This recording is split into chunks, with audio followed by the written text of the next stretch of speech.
Berikutnya sambutan dari kelas isolasi sama saya langsung ya.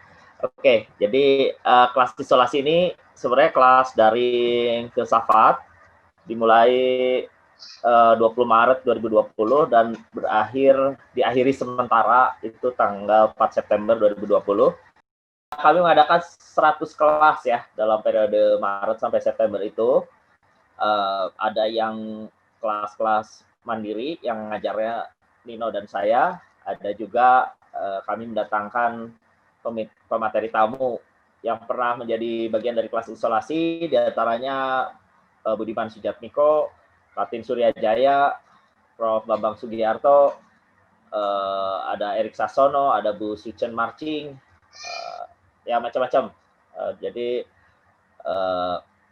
mungkin ada sekitar 30 pemateri tamu pernah mengisi, dan peserta kelas isolasi dalam data kami tercatat ada 4.000 orang dari 13 negara di 4 benua. Jadi memang coraknya agak filsafat ya. Kebetulan Nino adalah mahasiswa Fakultas Filsafat Unpar dan saya sendiri adalah pengajar di Fakultas Filsafat Unpar. Jadi coraknya agak filsafat. Dan sekarang mungkin bertanya-tanya kenapa bicara desainpreneur. Oh ya, desainpreneur juga filsafat, apalagi yang adainnya dari kayak tempatnya namanya Dasein ya. Dasein itu konsepnya Heidegger itu, jadi kita melihat ada kesamaan ini nih. Admin kami juga namanya Dasein. Jadi mirip lah ya gitu. Jadi saya kira begitu, dan saya juga harus mengumumkan bahwa ini ada sertifikatnya. Jadi buat teman-teman yang tidak punya makna hidup itu setidaknya dari sertifikat ketahuan lah ada makna hidup itu ya. Jadi nanti silahkan diisi formnya, itu nanti dibagikan di akhir ya. Kalau di awal nanti pada kabur gitu kira-kira. Ini makna hidup sekarang bisa ditentukan lewat selembar kertas tak ada artinya. Ya itu dari dulu kan udah seperti itu. Ya, oke. Berikutnya saya serahkan pada moderator untuk hari ini, Nino Utomo. Silakan Nino. Iya, terima kasih Bang Syarif. Dan saya perlu bilang makasih buat kelas isolasi ya, nggak usah ya. Narsis jadinya bilang makasih ke diri sendiri ya. Okay, ya ini pemateri kita hari ini, Shani Nur Muhammad, alamatnya di Jalan Kebon Sirih nomor 35 Bandung, kalau ada yang mau ngirim bunga gitu. Ntar lagi ulang tahun ya? Iya. Oh iya, ntar lagi ulang tahun. Iya, iya. Dan beliau, ini kegiatan sekarang ya Mas? Iya, betul. Betul. Nanti saya ceritain juga soal dari nama Dasen dulu ya, Graphic Lab, sekarang Desain Bureau, ntar di sambil ngalir lah ya. Iya, ya. Ini mau diceritain sendiri aja kalau gitu, biar mengalir lah, biar nggak ya boleh. Berhenti. Oke, boleh. Jadi kalau dari secara activity ya, memang setelah lulus itu langsung set up Dasen ya bareng teman-teman, terus jalan beberapa tahun, 2 tahunan, terus ada satu dosen saya dulu juga di kampus, dia kayak ngajakin, San, kayaknya kita butuh part-time design lecture nih, gitu, di salah satu kampus swasta di Bandung. Ya udah, dari situ pun jadi pengalaman yang seru juga ya, karena kadang untuk kita bisa berstorytelling sama klien juga itu banyak aspek-aspek yang suka ditanya sama mahasiswa gitu lah, Mas Nino. Jadi awam-awam mahasiswa tuh awamnya juga klien. Jadi ya semuanya jadi relate lah. Terus saya pun tergabung di Asosiasi Desain Grafis Indonesia, chapter Bandung, dan juga dulu pun berkecimpung di Bandung Design Friendly. Kurang lebih gitu sih untuk secara activity-nya. Ini pengalaman pendidikan pernah di Bandung, terus pindah ke Cilegon. Nah, ini juga menariknya, dulu memang lahir di Bandung, terus sekolah juga di Dagol lah, terus akhirnya di tahun berapa ya tuh ya? Ya kurang lebih di kelas 2 SD lah ya, kayaknya cabut ke Cilegon, Banten, karena orang tua ada pindah company ke Krakatau Steel. Pindah ke sana. Kira-kira berburu badak gitu di Cilegon nggak ya? debus, Pak. Oh, Di sana. Terus udah gitu akhirnya comeback ke Bandung lagi dengan tidak memiliki teman, maksudnya belum ada koneksi lah, belum tahu juga kira-kira circle seperti apa. Jadi challenge-nya juga Sani sendiri sih Mas Nino untuk bisa set up Dasen di awal, karena ya kita nggak grow up-nya di Bandung nih, tapi kita dari orang luar bikin studio di Bandung. Ya akhirnya ngereyeh nyari linknya saat berkuliah pastinya, jadi ntar bakal ada story khusus lah. Gimana dulu dari luar kota datang ke Bandung, dan akhirnya sekarang pun bisa hidup juga di Bandung, begitu. Untung bisa hidup ya? Bisa Pak. Untung bisa hidup. Alhamdulillah. Ya ini pengalaman, ini ya kurang lebih. Kuliah langsung dapat kerja ya di. Nah ini mungkin kalau dari pengalaman dulu sebelum kuliah sebetulnya, jadi dari zaman SMA udah coba buat sesuatu bareng teman-teman sekolah lah. Kita dulu di Cilegon itu kan tidak terlalu banyak entitas kreatif, jadi kita support kayak misalkan poster acara pensi-pensi sekolah lah, terus bikin buku tahunan sekolah segala macam. Ternyata nyambung nih sama ada salah satu company di Jogja namanya Abang Ireng Kreatif, dia itu vendor yearbook sekolahan gitu lah Mas Nino. Jadi ya Sani akhirnya team up bareng dari Jogja ke Bandung. Awalnya sih masuknya sebagai marketing ya, karena pengen tahu route-nya dulu di Bandung gimana, terus karena tahu kuliahnya desain, akhirnya mulai perlahan masuk ke desain grafis sama bikin ilustrasi segala macam. Berarti emang dari SMA lah ya seneng desain gitu? Ya pada masanya lah, lagu yang kita dengar juga berpengaruh lah ya sama apa namanya referensi, hasil juga ya ngikut lah. Jadi kadang kalau ngelihat hasil dulu, kayaknya orang teh bikin kelihatan journey-nya lah. Zaman dulu ngerasa alay-alay gitu nggak begitu lihat karya dulu gitu? Mungkin dulu mah keren ya. Ya. Mungkin pada masanya keren. Lalu gitu kan, apa yang kita kerjakan dulu berasa keren, begitu dilihat lagi asli. Benar. Ya terus akhirnya ke atas dikit. Yang tadi, terus akhirnya di Telkom tuh memang ada program magang. Jadi program magang itu kita boleh memilih mau agensi, mau studio, ataupun in-house pun itu bisa dipilih. Jadi kebetulan sempat magang di Monoponik Studio, itu ada di daerah Setra Dago, dulunya di Antapani. Sampai sekarang pun Dasen dan Monoponik ini banyak mitraan bareng juga, kerjaan ilustrasi, motion graphic, jadi ya semuanya nyambung. Udah tuh dari beres Monoponik, udah gitu juga lanjut Dasen, terus ini juga ada ngajar, sama memang sambil kita Sani sendiri sebagai service design pengen juga nih set up sebuah bisnis fashion namanya Serat Dekat. Jadi ya satu sisi menjadi praktisi juga secara branding, satu sisi pun jualan juga. Jadi pengen tahu sebenarnya works nggak sih apa yang Sani lakuin di Dasen, gitu sih kurang lebih. Oke, ini pengalaman organisasi lah ya. Ya, kurang lebih mah begitu. Ada lucu-lucu nggak gitu selama berorganisasi? Ya, mencelang-mencelong, Pak. Kiri kanan cari link. Mungkin ini pun jadi satu benchmarking saat cari circle sih, karena dulu mungkin secara kalau sharing memang banyak sama Pak Fauzi ya. Dulu dari awal ketemu Nirmana pun udah sama dia gitu loh. Ketemu sama dia, terus udah gitu juga ngobrol-ngobrol macam-macam soal cobalah mainnya jangan di bawah batu mulu lo gitu kan. Ya emang iya, jangan di sini mulu, udah menjauh kemana-mana kan guys. Jadi ya udah. Terus akhirnya jadi punya jadi punya banyak temannya justru di luar, di Tenas, di Unicom, di ITB. Jadi ya ngebangun linknya ternyata dari teman dulu awalnya, terus ketarik ke ya seniornya dia lah, punya studio apa. Jadi mulai ngembangin, gitu sih kurang lebih. Terus pengalaman dan achievement-nya banyak juga ya? Ya, nyami-nyami, Pak. Harian lah ya. Kurang lebih gitu. Kadang emang dulu suka nge-challenge juga aja sih, misalkan udah di kampus doang, maksudnya rekognisinya hanya sekedar nilai doang lah gitu tuh. Tapi gue nggak tahu kalau gue di luar masuk kategorisasi stage keberapa ya, kayak gitu. Jadi kadang jadi pencapaian diri sendiri juga gitu lah, Mas.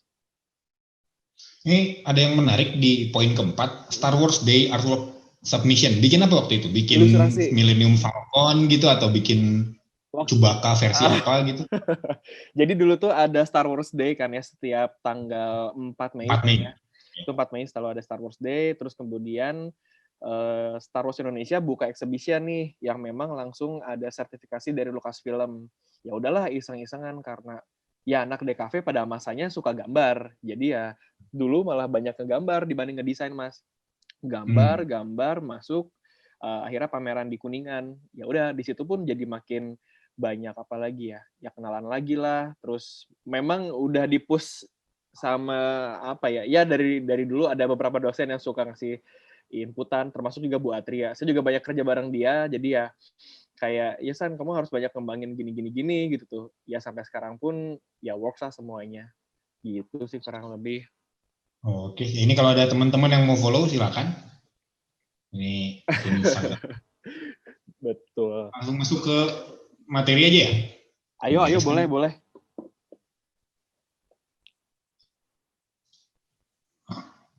Oke, jadi nanti silakan. Kita mah sambilan aja ya Mas Nino ya. Misalkan ntar di tengah pun ada yang mau ditanyain segala macem ya boleh. Biar nggak satu suara aja loh gitu. Nggak apa-apa ya. Oke, saya buka dulu ya. Sore teman-teman, terima kasih banyak buat kelas isolasi, kemudian juga Telkom ya udah ngajakin Sani buat sharing di sini bareng sama teman-teman sekalian. Karena ini memang jadi activity yang oke banget, di samping kita sulit ketemu, juga kayaknya ngelihat activity-nya kelas isolasi itu sangat konsisten ya, kalau udah ngelihat track record-nya dan lain-lain. Jadi ya, sempet dari 2 minggu lalu ya, kalau nggak salah, di WA nih sama Bu Atria, San mau ngisi nggak lu? Ngisi apaan dulu nih? Ini ada acara sharing, ya karena memang dari dulu suka sharing juga sama orang, jadi ya udah aja Bu, let's go lah, sambil ngisi waktu juga, selain memang kerja, kadang sharing gini jadi salah satu apa ya waktu rehatnya Sani sendirilah gitu. Jadi ya salam kenal teman-teman semuanya. Semoga hari ini bisa dapat benefit yang tadi Pak Fauzi bilang gitu. Jadi silakan Mas di next aja. Oke, ini sedikit ngobrolin lagi soal journey ya. Jadi dulu waktu 2012 memang saya sendiri ini mahasiswa Telkom University.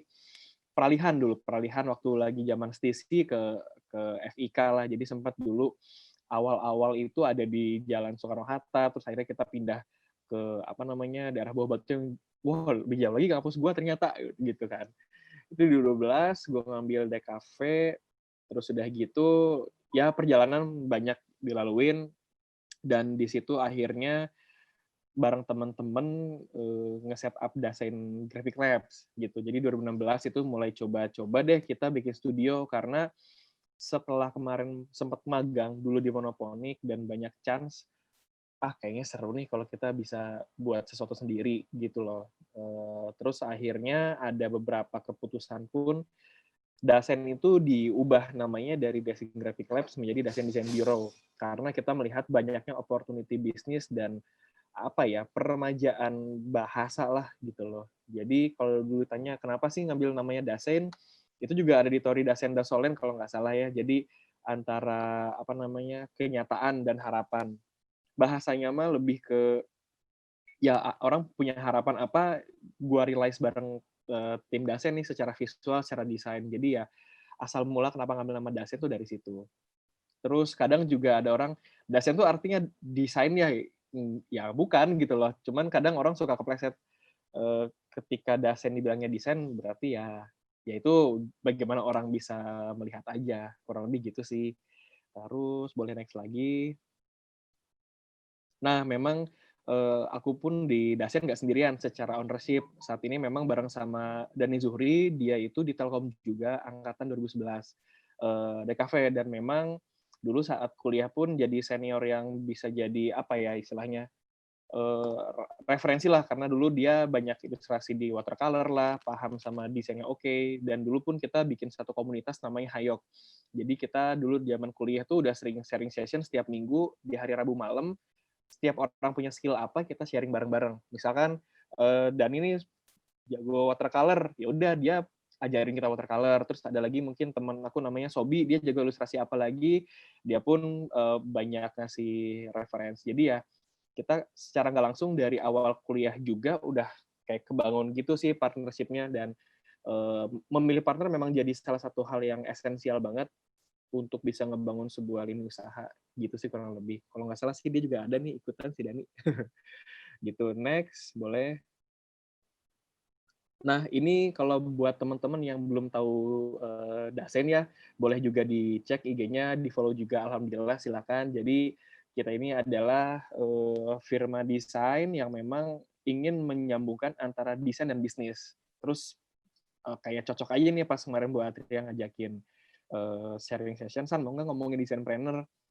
Pas juga Dasen memang kemarin setelah raker awal tahun 2019 itu, kayak kita harus ada agak pergeseran untuk lebih as design bridge bisnis gitu loh, walaupun background-nya kita ngerjain graphic design, brand identity, dan ilustrasi. Jadi ya harapannya Sani dan Dani untuk di Dasen ini tidak hanya ngomongin soal desain itu aplikatif, tapi bagaimana sih kita juga helpful sebagai desain bisa menopang ya usahanya klien lah, apa yang klien impikan, kurang lebih gitu. Nah, untuk kantor kita ada di Tubuas Ismail, nomor 40, kalau ada teman-teman mau visit boleh banget, tinggal DM atau mungkin WA ke sana juga silahkan.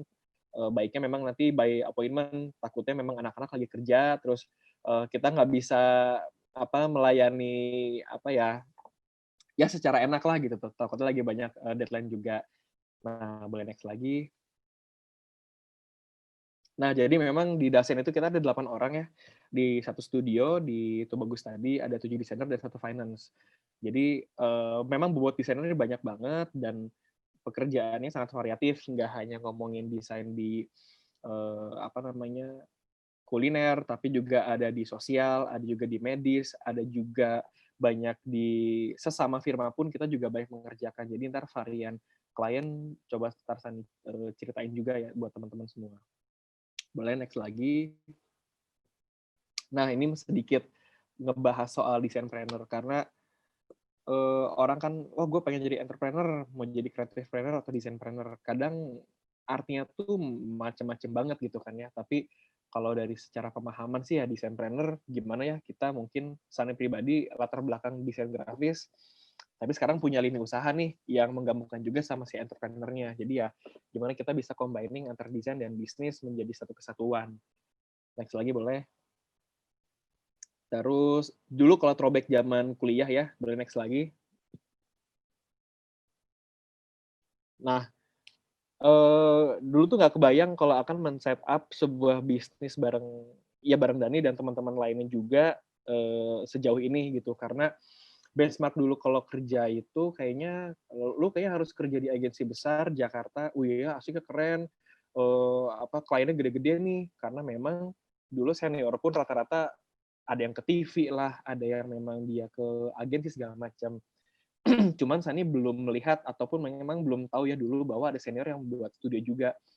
Ya udah bisa nggak ya Dasen jadi satu movement baru buat anak-anak lulusan Telkom University DKV, kita bikin studio, hopefully bisa jadi menginspirasi adik-adik kelas yang lainnya kalau mereka mau bikin studio lagi kah atau apapun. Jadi ya semoga bisa jadi benchmarking gitu. Jadi ya pas ngelihat, aduh udahlah kita coba set up aja bisnis bareng-bareng. Akhirnya kita pun di Dasen ini belum pernah bekerja semuanya di tempat orang lain. Mungkin freelance pernah, kerja-kerja yang memang tidak full time tuh pernah juga.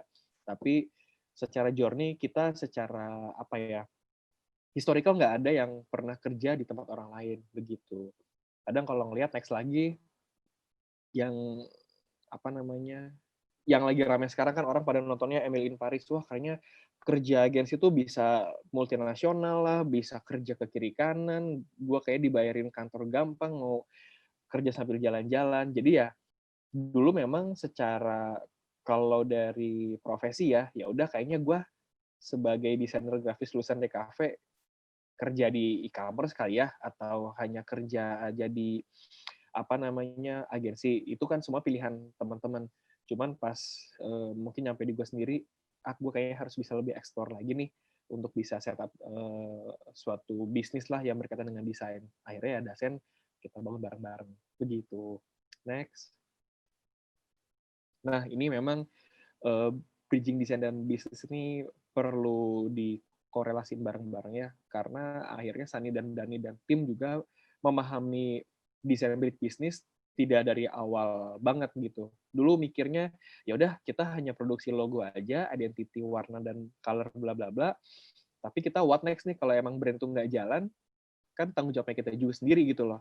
Bagaimana kita bisa coba membantu apa yang klien inginkan, tapi lewat solusinya desain. Jadi ya kalau misalkan kita nggak bisa ngebantu bisnisnya klien, berarti ada yang salah nih dari approach kita sebagai jasanya sebagai desain grafis atau branding begitu. Next. Nah, gimana sih kita bisa mengadukan antara kemampuan dalam memahami desain serta korelasi kebutuhan bisnis? Contoh, memang di sini kalau secara pembagian ya, San itu lebih banyak keluar untuk cari klien, untuk negosiasi lah, untuk bisa ngebuka market baru lagi. Terus kalau Dani, sifatnya dia monitoring tim nih, bagaimana klien yang masuk itu bisa kualitinya oke, bisa juga secara hasilnya pun semuanya selaras, dan terutama jika memang mereka membutuhkan hal-hal yang berkaitan soal bisnis. Contoh, sekarang lagi banyak running, alhamdulillah, di F&B. Kondisi corona kemarin itu juga sangat berdampak banget buat kita, tapi ya sekarang udah mulai kelihatan lagi nih klien-klien yang butuh setup bisnis baru lah, atau memang dia mungkin waktunya rehat sekarang jadi rebranding atau apapun. Nah, kita juga tidak hanya berbicara soal visual, tapi pengen tahu, misalkan kayak Pak Fauzi nih punya usahanya Pori Keramik. Terus ya kita nggak hanya ngomongin milestone doang nih, milestone si bisnis, tapi ini bisa nyampe ke end user via apa ya gitu tuh. Karena kan tiap zaman tuh beda-beda platform.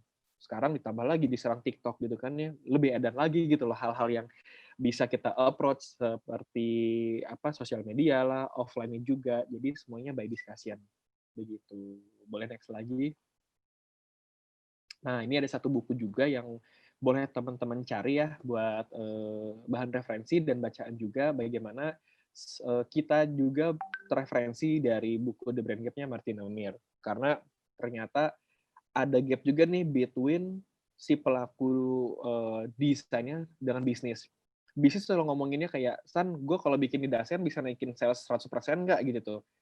Karena kita kan intangible nih, kita nggak bisa terukur. Desain itu tidak bisa terukur secara kalkulasi angka, tapi gimana caranya orang bisa dapetin impresi, bisa dapetin juga secara mood, feel. Jadi ya, kenapa Dasein pun berubah namanya dari Graphic Labs menjadi Design Bureau, ini salah satu alasan terbesar kita, bagaimana sih kita bisa lebih mature juga secara nama, dan memang orang melihatnya kita secara biro ya gitu tuh, secara biro dan secara bisnis. Jadi lebih settingannya lebih oke banget nih, dan lini-lini usahanya bisa macam-macam gitu.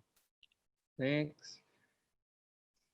Nah, jadi kalau emang ada satu quotes yang bagus ya dari Martin O'Meara, jadi kadang orang kalau ngomongin soal brand tuh apakah cuma sekedar visual atau emang sekedar hanya rasa atau apapun, tapi ya semuanya pun menjadi satu kesatuan yang holistik gitu loh. Bagaimana walaupun logonya udah bagus nih, tapi ternyata servisnya nggak oke, waitersnya tuh jutek, terus udah gitu secara tempat kotor, itu pun jadi berpengaruh. Jadi gimana sebuah brand tuh bisa, kita punya perasaan tersendiri, baik itu perasaan yang seneng lah, perasaan yang murka, yang nggak suka gitu loh sama brand, itu adalah sebuah brand gitu loh. Jadi ya semua kesatuannya itu digabungkan secara holistik, yaitu yang menggabungkan bagaimana orang bisa bilang, oh iya ya, gue kayaknya lebih prefer pakai H&M dibanding pakai Zara, gue lebih suka pakai sepatu Nike dibanding pakai sepatunya New Balance. Jadi itu ya selera orang juga ngomongin brand.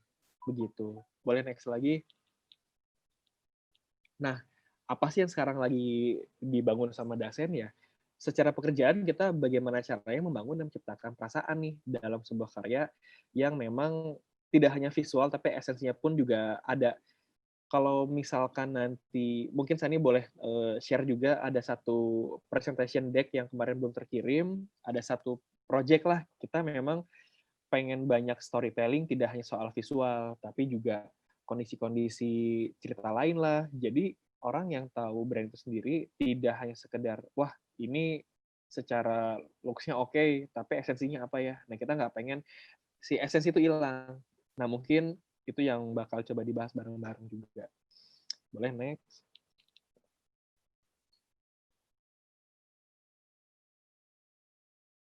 Halo Mas. Nah, Nah, yang tadi udah diceritain ya, gimana sih Sani pribadi saat ini bisa menyeimbangkan antara dulu tuh sebagai lulusan desain grafis dan sekarang pun masih mendesain sebetulnya, masih mendesain, tapi juga ada sisi bisnisnya juga nih. Ya mau nggak mau kan jadi harus paham soal hukum lah, bagaimana paham soal people management, finansial, dan lain-lain gitu kan. Jadi ya kita harus cari benchmarking juga nih. Nah, cara yang paling mudah memang kita mencari circle-circle yang oke ya, yang tadi juga sempat Mas Nino bahas di awal. Ini Sani dulu di Bandung, terus ke Cilegon, terus ke Bandung lagi nih gitu tuh. Dan sekarang alhamdulillah udah ya bisa set up desain biro lah seperti saat ini gitu. Jadi ya secara story carilah circle-circle yang menurut kalian itu bisa jadi upscaling diri sendiri lah gitu. Next lagi boleh. Nah ini bahasanya selalu gua pakai banget kalau kemana-mana. Kadang ya tadi ya udah dibahas lagi Star Wars lagi, ini juga diangkat lagi si Star Wars ya. Yang mungkin belum tahu Star Wars juga ini jelasin dikit. Yang hijau nih yang si monster kecil namanya Yoda ya. Jadi Yoda itu adalah jadi ya Yoda tuh tokoh yang memang dia itu menjadi masternya Jedi yang ngajarin pedang lah ya masternya banget lah gitu. Nah sama nih kalau cara adaptasi, gue harus bisa nyari mentornya siapa lah yang bisa ngasih inputan-inputan juga. Nggak hanya dari di kampus doang menurut Sani terbatas banget, walaupun udah cukup dapat insight, tapi kita butuh referensi yang lebih jauh luas lagi lah gitu loh. Boleh next lagi. Nah, yang tadi dibahas ya, penting banget kita kalau punya circle yang bisa ngedukung dan pasti teman-teman punya benchmarking yang beda-beda ya. Gue pengen kayak si A, gue pengen bisa lebih besar lagi, gue pengen ya udah gue sih kayaknya udah lulus gini dulu aja deh, itu semua pilihan masing-masing. Cuman jangan sampai agak kelupaan aja sih kalau kita punya benchmarking itu perlu kita set up sendiri juga begitu. Next lagi boleh. Nah, kalau gue percaya ya good circle itu bisa nge-create balance.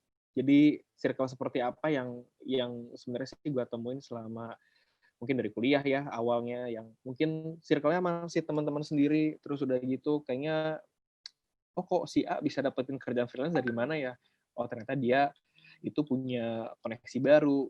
Akhirnya disitulah yang menjadi ketidakpuasan Sani. Kayaknya nih harus bisa cari yang lain lagi deh, secara bukan teman tuh pilih-pilih ya, tapi gimana kita bisa cari orang-orang yang bermanfaat juga lah buat kita sendiri gitu. Next. Nah, ini jadi satu momen juga bareng-bareng. Di sini juga banyak teman-teman Telkom terlibat. Jadi di tahun 2000 berapa ya waktu itu ya? 2015 kalau nggak salah. Ada acara Behance Portfolio Review pertama di Bandung yang memang diselenggarakan bareng-bareng dari ADGI, dari studio-studio lain, ada Pot Branding House lah, ada Monophonic, ada juga Mas Gubita yang typography designer, segala macam. Kita tuh melebur semua di sini. Kita ketemu dan ternyata, wah, background gue sebagai desainer itu banyak banget ya pemainnya di Bandung. Dan ketemu di sini tuh bukan menjadi saingan, justru jadi kayak mereka ngasih inspirasi lah, ngasih referensi-referensi baru. Buat anak desain kan paling senengnya kalau dikasih font gratis tuh kayak, San nih, gue ada font bagus, mau nggak? Ya mau lah, siapa yang enggak, dikasih mock up lah, dan yang lain.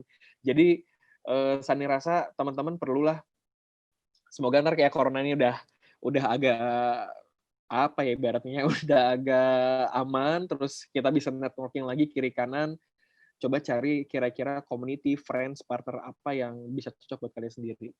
Oke, next lagi.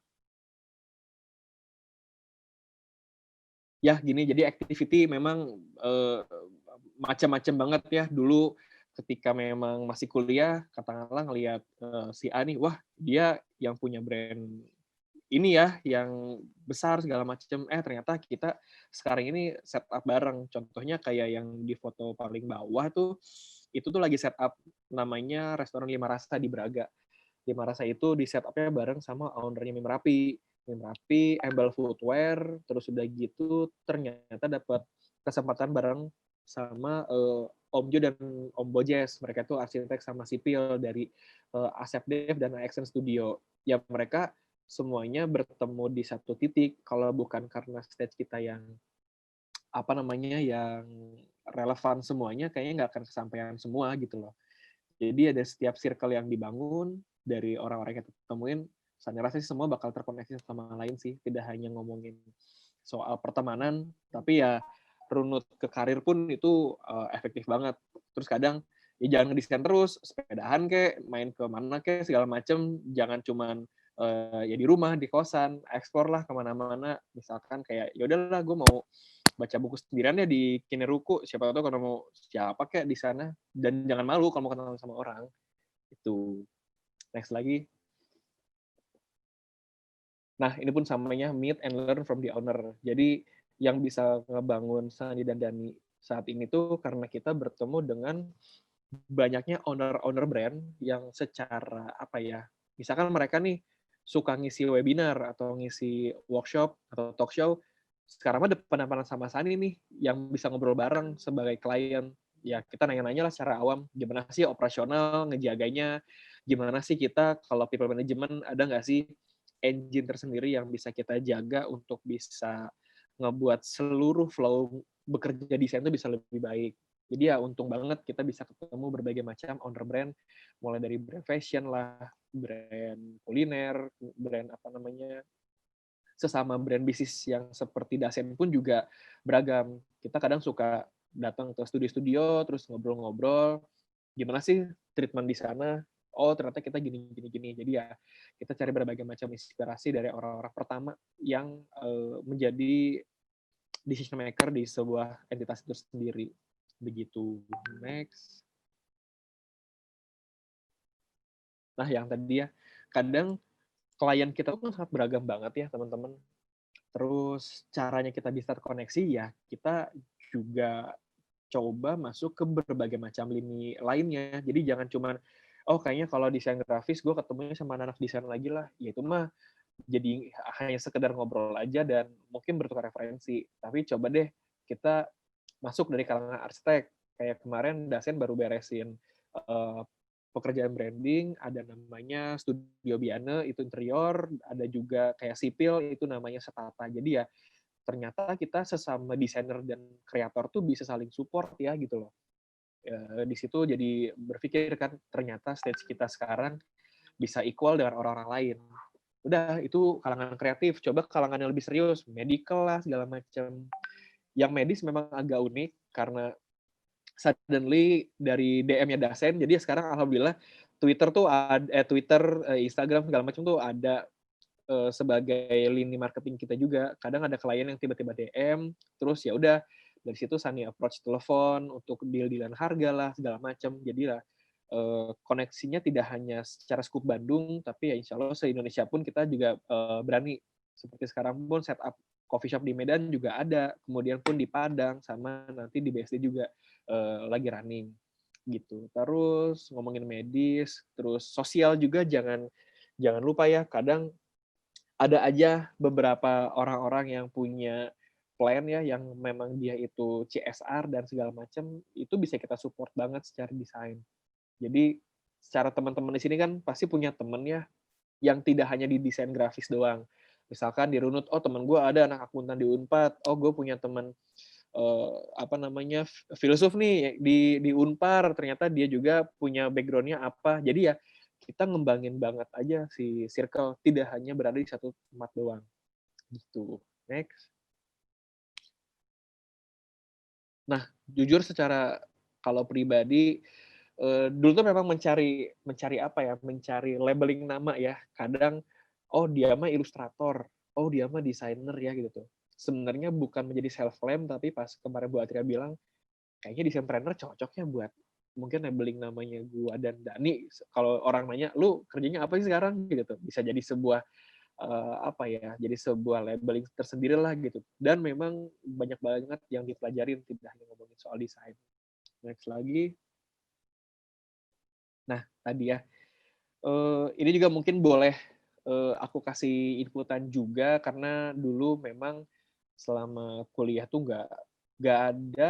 belum ada mata kuliah yang ngebahas soal negotiation terutama, terus mungkin presentasi dan lain-lain. Tapi ternyata hal-hal ini tuh di apa ya yang saya dapetin tuh secara paralel gitu loh. Misalkan kayak lagi kerja bareng sama dosen A nih gitu tuh. Oh, ternyata cara presentasinya kayak gini ya. Oh, ternyata cara bikin deck information-nya seperti apa gitu. Jadi ya untuk saat ini sebagai desainpreneur, people management tuh penting banget karena kita nggak mungkin kerja berduaan terus sama Dani. Sani punya tim yang lainnya juga, ada namanya Dian lah, ada Dewi, Ayu, Riza, Iqbal, dan Adit. Mereka pun perlu kita manage kan, gimana caranya nih orang-orang yang di dalam, mereka secara flow kerja aman, kemudian juga tahu kapan deadline, tahu juga gimana mereka mengerjakan. Jadi kadang Sani sama Dani suka peka lah gitu. Oh kayaknya si Adit kayak lagi capek nih. Gue coba puter project deh, kasih dia yang agak ringan, tapi bobotnya juga dilempar ke tim yang memang dia lagi agak terlalu kosong. Jadi ya kita perlu banget belajar people management dan memahami manusia sih gitu. Yang kedua negotiation. Negotiation ini juga dipelajarin secara paralel dan memang nggak hanya ngomongin di lapangan, tapi juga ya dengar podcast lah, mungkin kita bisa apa namanya ya buka YouTube dan yang lain. Kadang gimana ya negosiasi yang baik itu, kadang kalau dulu itu di awal-awal Dasen bangun, kalau klien nanya berapa harganya sekarang untuk pekerjaan ini, aku tuh suka diskusi dulu sama tim, terus ya udah Pak, ntar kita kirim quotation ya. Nah tapi kalau sekarang kalau diajak negosiasi langsung di tempat, Sani sih lebih happy gitu loh. Jadi pulang ke kantor tuh nggak deg-degan lagi, aduh deal apa enggak ya nilai yang tadi dikirim, terus misalkan sama klien A nih, kita udah ketemu di kafe, ini suka nanya gini, jadi untuk allocate biaya desain dan branding, udah kebayang belum? Sani biasa tanya kayak gitu. Oh belum mas gitu kan, terus ya udah mau coba kita discuss sekarang nggak? Kadang tawar-menawar secara live tuh lebih asik dibanding kita udah kirim quotation, terus dia kirim balik, bisa nggak segini gitu tuh. Jadi ya semua banyak proses, dan negosiasi harga secara langsung dengan bertemu klien itu lebih asik gitu loh teman-teman, lebih asik. Yang ketiga komunikasi. Komunikasi juga nih menjadi satu esensi yang paling penting, tidak hanya ngomongin soal deal-dealan, tapi kita pun menjaga gimana caranya komunikasi ke luar dan komunikasi ke dalam. Trouble tuh bisa ada di mana aja, mau trouble di luar, mau trouble ada di dalam kantor itu udah biasa banget. Tapi gimana caranya kalau kita nggak bisa mengkomunikasikan pesan kita secara apa ya, secara baik buat tim kita sendiri, mau klien, ada trouble apapun, itu pasti akan sulit. Jadi ya Sani banyak belajar banget gimana caranya kita bisa ngebangun komunikasi yang baik antar pihak klien, kemudian juga mitra-mitra lainnya juga, dan terutama tim kesayangan sendiri juga lah. Mereka kita kasih treat seperti apa, komunikasi yang baik juga seperti apa, kayak gitu. Dan terakhir decision making. Ini keputusan yang perlu sangat diambil banget dan apa ya, mungkin butuh proses karena dulu juga kayak aduh takut ngambil pekerjaan ini bakal cocok apa enggak ya, terus udah gitu terlalu banyak pemikiran juga, duh banyak ketakutan lah, dan sekarang secara proses bareng sama Dani ya kita udah decide, misalkan ya udah Dani punya plan apa ya gue udah percaya sama lu, Dani pun sebaliknya ke Sani juga, misalkan udah dapet klien A, ya udah San ini dikerjain dengan nominal sekian, waktunya mau lama mau pendek gitu, jadi ya kita coba atur bareng-bareng begitu sih. Jadi ya semua hal aspek ini menjadi penting, mungkin tambahan juga sama time management itu juga perlu ya. Jadi ya itu menggabungkan antara anak desain yang biasanya hanya mendesain, terus sekarang perlu set up schedule yang disiplin, nggak boleh mundur juga deadline-nya, semuanya harus tertata baik. Jadi ya ini soft skill yang perlu diasah banget buat teman-teman yang minat. Kalau nanti nih, kayaknya gue mau bikin suatu bisnis atau apapun. Begitu. Next. Ya ini yang gue bilang tadi di awal, tidak hanya sekedar video stream apapun lah, sekarang udah ya udah gila banget sih, udah banyak banget source buat belajar kita. Jadi kalau ditanya masih agak sulit mencari source, kayaknya sih udah nggak mungkin ya. Di Spotify banyak, di apa namanya YouTube juga banyak podcast bagus buat pelajarin. Kalau memang ternyata sekarang kita nggak bisa ketemu offline, terus udah gitu kalau nanti pun sudah bisa main bareng-bareng, yang ngobrol sama orang langsung juga lebih enak, jadi bertukar pikiran. Kadang sekarang jadi apa ya, webinar seperti ini jadi salah satu penjembatan yang oke banget nih buat teman-teman belajar, karena keterbatasan secara waktu dan ruang, ya ini bisa menjadi jembatan juga buat kita bertukar ilmu. Next lagi. Nah, kalau ngomongin secara siapa yang Sani lihat ya, kadang kan orang suka tanya, siapa sih referensi lu, siapa sih yang jadi benchmark lu? Memang beragam banget yang di apa ya, pelajari, cuman dengan menggabungkan antara desain bisnis dan marketing, dua orang ini, Simon Sinek dan Seth Godin, yang Sani pelajarin. Jadi ada bukunya mereka juga yang Sani baca, ada yang Start With Why lah, ada yang kayak How Marketing Works for Design, segala macam. Dan mereka penetrasinya tuh kreatif banget. Jadi ya, dua orang ini yang Sani pelajarin dari ya awal desain setup sampai sekarang pun kita juga masih belajar lah bagaimana adaptif terhadap kondisi saat ini. Gitu. Jadi boleh teman-teman cek aja, mau IG kayak mau YouTube, mau bukunya pun bisa dibeli di berbagai macam tempat gitu. Next. Nah, ini sneak peek-nya ya di kantor. Jadi timnya segini, Dani nggak kefoto, ada di belakang satu meja sama Sani. Jadi ya ada cewek 2, cowoknya ada 6. Ini mereka lagi proses semuanya, lagi ngedesain. Kemudian yang tadi Sani bilang ya, gimana sih kita bisa membantu bisnis nih, tidak hanya ngomongin visual, tapi apa yang bisa kira-kira kita solve bersama. Pasti ya mereka ngomongin sales dong gitu tuh. Ada juga yang, San, kayaknya gue mau naikin followers, caranya kayak gimana ya? San, tempat gue kemarin nggak rame, pengen jadi top of mind kayak gimana ya? Nah, kita kadang ada goals dulu yang kita setuju bersama. Project ini tuh kenapa nge-hire Dasein, kenapa pengen kita yang ngerjain, tujuannya apa yang mau kita capai bareng-bareng. Jadi ya kita udah state bareng-bareng di awal. Oh, ngerjain ini visinya sama ya, untuk menghasilkan outputnya seperti ini. Begitu. Next. Nah, kalau ngomongin soal apa ya, soal kondisi kemarin, jujur kalau ngomong terkait gimana kita bisa bertahan itu sangat sulit banget ya. Dan sekarang juga jadi ya bersyukur banget kita tim bisa tetap ada. Alhamdulillah tidak ada yang di-cut sama sekali secara pekerjaan. Semuanya ada, sehat. Dan terutama pekerjaan juga udah mulai kembali menuju normal ya. Jadi ya saat kemarin karena corona, ya semua orang pada nge-save secara finansial dong gitu ya. Siapa sih yang tiba-tiba mau set up brand, siapa orang yang tiba-tiba pengen rebranding. Tapi pas udah jalan, apa yang tadi Pak Fauzi bilang kan, nggak ada lah istilah new normal karena semuanya udah kembali kayak melebur. Jalan 3 bulan dari corona tuh tiba-tiba mulai ada orang-orang yang notice, kayaknya ini momen bagus nih, kayaknya gue bikin kos-kosan karena ntar ngejar Februari orang pada masuk kuliah. Kayaknya momen sekarang orang nggak banyak ke kafe, jadi kayaknya banyak renovasi dan rebranding deh. Nah, ternyata itu jadi salah satu apa ya, titik yang bisa membuat kita menjadi, oke, dan kita semangat lagi nih sama anak-anak, klien udah kembali muncul, yang di hold ada, yang memang cancel juga ada, ya karena kita nggak bisa gimana-gimana. Semuanya udah berdasarkan apa ya, ya kondisi lah yang kita temuin. Jadi ya nggak hanya bertahan doang, cuma gimana caranya kita bisa ngerespon baik kondisi yang kemarin kurang baik.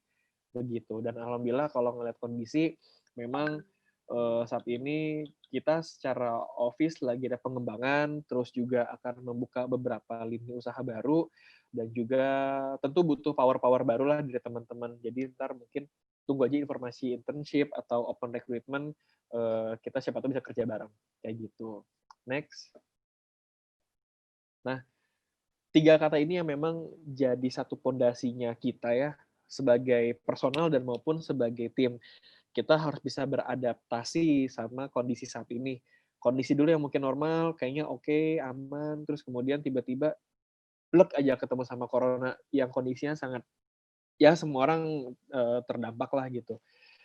Akhirnya dengan ada kondisi corona gini, kita jadi banyak berpikir bentuk kerjasama dengan klien itu apakah bisa dengan hal lain ya, tetap sama-sama benefit, cuman tidak memberatkan apa namanya, pihak klien, tapi pun kita mendapatkan benefitnya juga gitu loh. Jadi ya formula-formula bisnis itu terkadang ketemu saat kita tuh lagi mendesak gitu. Jadi ya kadang miris ya ngeliat corona kita terdampak juga, cuman kalau nggak ada corona kita kayaknya nggak wake up untuk banyak pengembangan gitu loh. Jadi ya agak paradoks juga gitu tuh.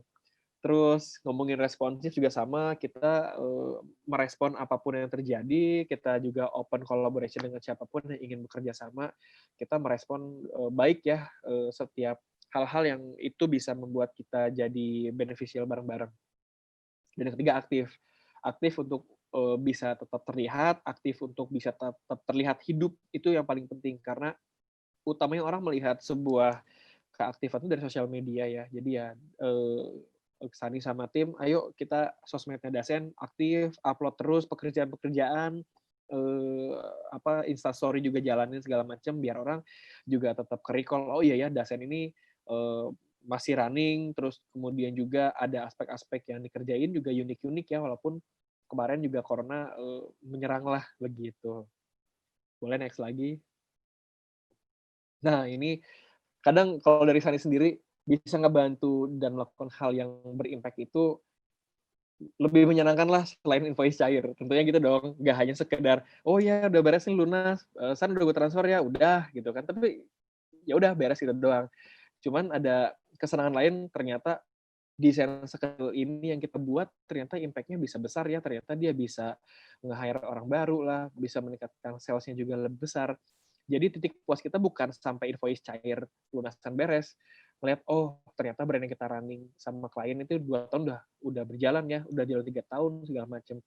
Jadi ya intinya dari hasil yang kita bangun tidak hanya soal quality yang bagus, juga cuman pengen teman-teman bisa memahami gimana ya kita bisa memberikan impact positif bagi orang-orang yang ya ada di circle kita ataupun klien-klien kita. Kurang lebih begitu. Next. Ya, akhir kata sejauh ini pengennya banyak ngobrol-ngobrol langsung aja ini, mau sama Mas Nino maupun siapapun. Jadi kurang lebih itu journey dan story-nya Sani dan Dasen ya. Jadi terima kasih banyak kelas isolasi. Ya, bangga saya kembalikan lagi ke Bapak Moderator. Thank you.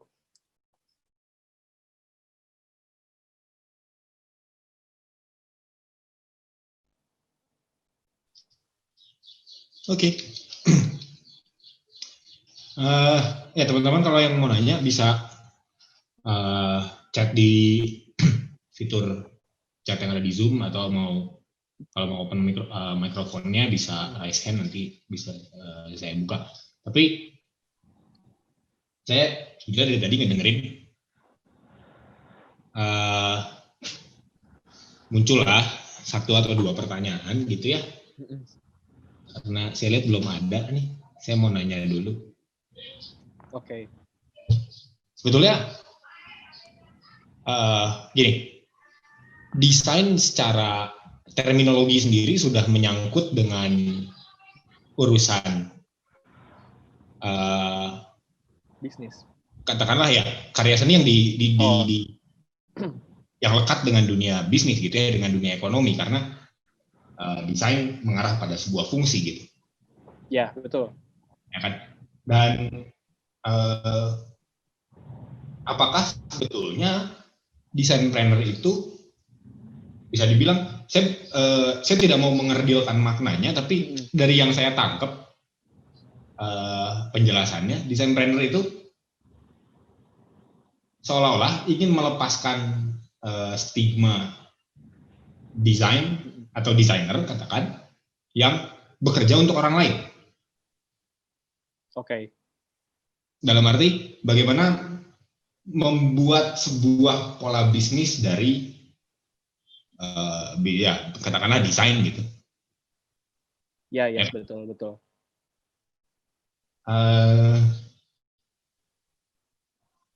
Ini pertanyaan gini, kita bisa Mas Sani bisa berbicara soal desain planner karena kebetulan yang kalau dari CV dan penjelasannya barusan, founder ya dari desain Biro, ya kan?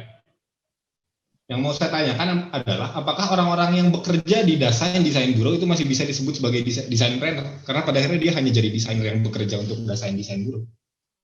Oke. Itu belum keceritain juga ya tadi, Mas. Dan Oh ya. Itu tapi gitulah, nanti aja lah. Saya bacain yang lain dulu. Tapi nggak apa-apa, biar sekalian aja sambil nungguin ya.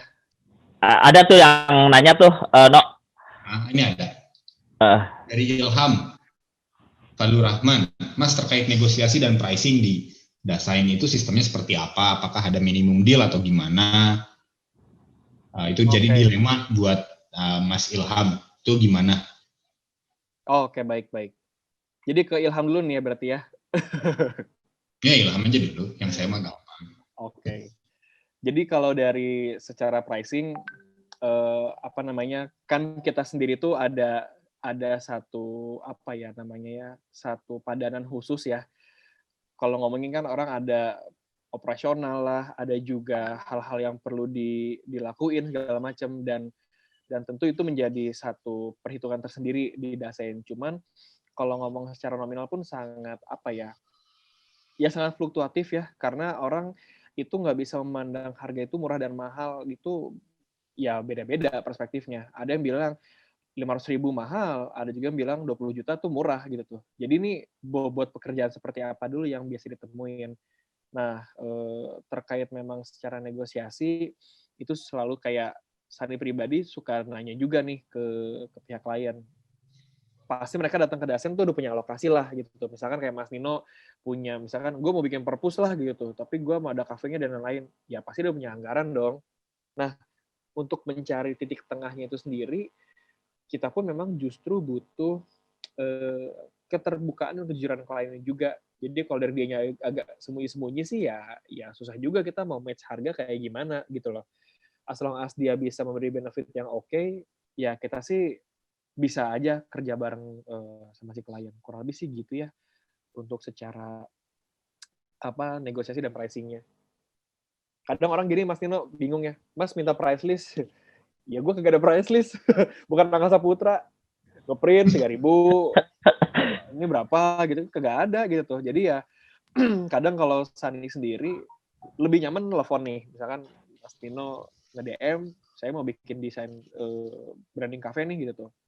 Nah, ini kan soal kepercayaan ya, bagaimana orang percaya nge-invest uangnya ke kita, dan kita pun juga ngebantu usahanya dia juga seperti apa gitu loh. Jadi ya kadang perlu nyari titik temu dan menyamakan ekspektasi sih. Ini sih kayak gitu. Semoga ke siapa Ilham jawab ya. Ini nggak ada yang raise hand gitu atau Kang Syarif deh? Aku mau tanya deh, Mas Hani.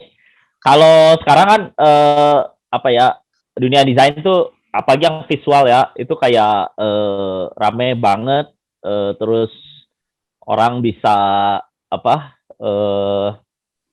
bisa berkreasi sendiri ya. Ini kita poster-poster kita juga didesain sama orang bukan latar belakang desain ya. Jadi kayak jadi gimana sih menyikapi dari ramenya ya bisa dibilang bisnis desain ya. Apa diferensiasinya? Tentu bagi mahasiswa ini juga pasti bertanya-tanya apa bedanya kalau saya kuliah desain dengan saya belajar satu produk secara intensif. Apa sih nanti yang jadi pembeda di marketnya itu, Mas Ani? Oke, boleh. Jadi ini bisa ceritainnya antara misalkan satu orang nih nggak kuliah desain nih, tapi dia pun sekarang akhirnya berkecimpung di desain. Bisa kayak gitu, Mas? Ya, kira-kira gitu. Jadi apa bedanya sih nanti di pasar itu? Karena kan sekarang ramai banget nih yang nggak kuliah. Betul. Itu ya saya sebut produk aja langsung. Canva itu kan membantu banget kayak gitu-gitu. Dan hasilnya bisa kayak orang kuliah desain juga gitu. Nah itu gimana sih sebagai desainer menyikapi itu? Oke. Jadi kadang kalau ngeliat koridor antara desain secara dari kuliah dan bukan, itu pun saya bertemu ya. Jadi ada teman-teman lain yang memang dia tidak berlatar belakang desain, tapi ternyata dia punya tesnya bagus gitu loh. Nggak menutup kemungkinan juga anak yang kuliah desain tuh nggak punya tes yang bagus juga ada juga gitu loh. Jadi kalau dari saya sendiri sih sekarang tidak memberikan judgement ke seseorang mau lu latar belakangnya desain kayak atau bukan, selama memang kita bisa berkoneksi dan ya punya hasil yang sama-sama benefit, itu jadi satu kesatuan yang apa ya, relevan lah. Cuman ada effort lebih bagi mungkin teman-teman yang tidak berada di koridor desain, ya esensi yang udah apa ya, fundamental yang kita dapetin secara teoretikalnya lah, apapun. Walau itu juga udah bisa dapetin di isu lah, mau dapetin di Pinterest segala macam. Jadi ada proses-proses khusus lah yang perlu diselarasin. Kayak gitu sih, Mas. Karena ya, aku pun yang penting ini ya banyak baca desain. Tadi ya. Apa? Ya. Gimana? Jadi kalau dari desain grafis, jadi kan di ADGI sendiri itu punya peraturan ya di asosiasi. Jadi kalau ternyata dia itu bukan lulusan desain grafis, tapi ingin berkecimpung di desain grafis secara keprofesian, itu kayak minimal 5 tahun bekerja, gitu loh. Sedangkan kalau kita yang sudah lulusan, anggapannya ya kuliah kemarin sudah menjadi satu pembekalan. Jadi perbedaannya kalau ngeliat aturan asosiasi sih begitu. Tapi ya real di lapangannya mah, ya beda-beda ya orang. Dan kita juga nggak berani, ya udah itu market kalian. Ya kita sendiri punya market sendiri, gitu sih. Oke. Ya mungkin teman-teman di apa yang kuliah ini kan mungkin galau ya kayak ini gimana ini kita udah kuliah desain tapi di luar sana banyak nih yang bukan sarjana tapi pada jago nih ngedesainnya, itu kan pasti jadi pertanyaan yang selalu muncul ya di anak-anak desain sekarang gitu. Iya. Berarti jangan mau kalah dong. Ya betul. Lagi. Ya betul. Okay. Sebetulnya bentukan dari desain planner kalau dari apa yang dijelasin barusan sebetulnya itu mah udah terjadi dari semenjak marketing dilihat sebagai sesuatu yang penting, pada akhirnya desain juga diangkat kan? Iya betul. Ya nggak sih? Salah satu jalurnya gitulah. Iya. Dalam arti kayak siapa? Sebutlah kalau di otomotif gitu ya, di mobil misalnya ada studio desain khusus buat yang biasa bekerja bareng sama Mercedes-Benz atau sama BMW misalnya, itu kan satu firma desain tersendiri gitu ya, dan apa yang mereka lakukan sebetulnya sama-sama aja kan. Betul. Ya, ya istilah desain planner sendiri jadi terasa arbitrer gitu loh. Tapi ya udah. Oke. Itu ada Akbar, si Yoga tuh angkat tangan tuh. Oh iya, Yok. Sabar, Yok. Elah, mana Yok? Ya, anak FKB. Ya, kuliah di Telkom ya. Tapi nongkrongnya di kelas isolasi, jadi saya nggak tahu lah maunya apa dia. Nggak bisa unmute, ya harus di-unmute dari Nino. Oh iya tuh. Halo, sore Kang Sani. Sore. Teman-teman, kedengeran suaranya ya? Jelas banget, Yok. Malah terlalu keras, Yok. Santai, Yok. Nggak apa semangat, Pak. Kenalin saya Yoga.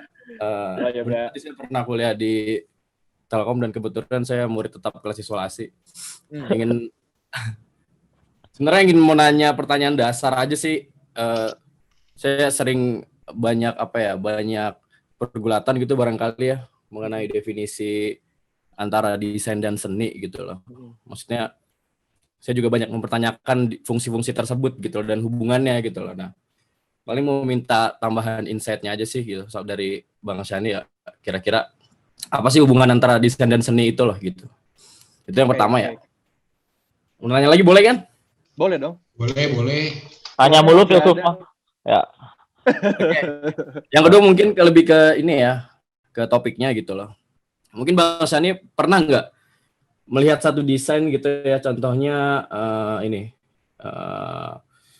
Treasure, inget kan desain Treasure itu dimodif jadi Tauhid tuh. Itu kan keren banget kan?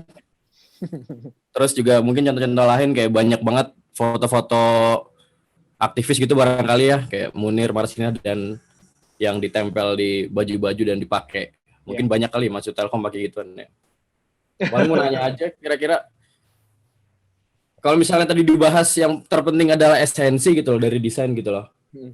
Kira-kira dari fenomena itu gitu, apakah itu justru kayak sangat terlihat arogan gitu ya? Justru esensi desain itu malah menutupi esensi lain gitu loh. Kira-kira esensi yang lebih sakral itu kira-kira bagaimana gitu loh. Apakah ada hubungannya sama desain trainer itu gitu. Itu yang kedua. Yang terakhir simpel sih, paling lebih lanjutin ke pertanyaan Pak Sarif tadi soal ini. Sebenarnya mau nanyanya soal ini sih, soal plagiarisme gitu loh. Dan saya tahu salah satu teknik desain itu kan sebenarnya memodifikasi gitu ya. Nah, kira-kira bagaimana hal yang bijak untuk menyikapi ini gitu loh. Apakah masih penting satu subjek pembuat desain itu masih penting gitu loh, masih ada gitu loh. Dan ya sekarang banyak banget yang tadi juga Treasure jadi Tauhid juga sebenarnya kan memodif gitu loh. Nah, itu jika dikaji dalam sudut pandang plagiarisme atau etika bagaimana? Thank you ya, Kang Nino, Pak Syarif dan Bang Sandi. Ya. Jadi dari yang pertama dulu tadi apa ya, Pak? Perbedaan seni sama desain. Oke. Seni sama desain.